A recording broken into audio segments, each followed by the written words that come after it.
जळगाव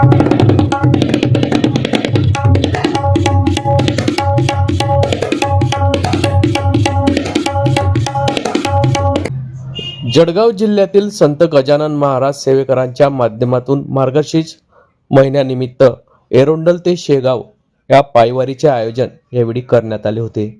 गेल्या 36 वर्षापासून अखंडपणाने ही वारी काढण्यात येत असून मोठ्या उत्साहाने भाविक या पायवारीमध्ये सहभागी होत असतात।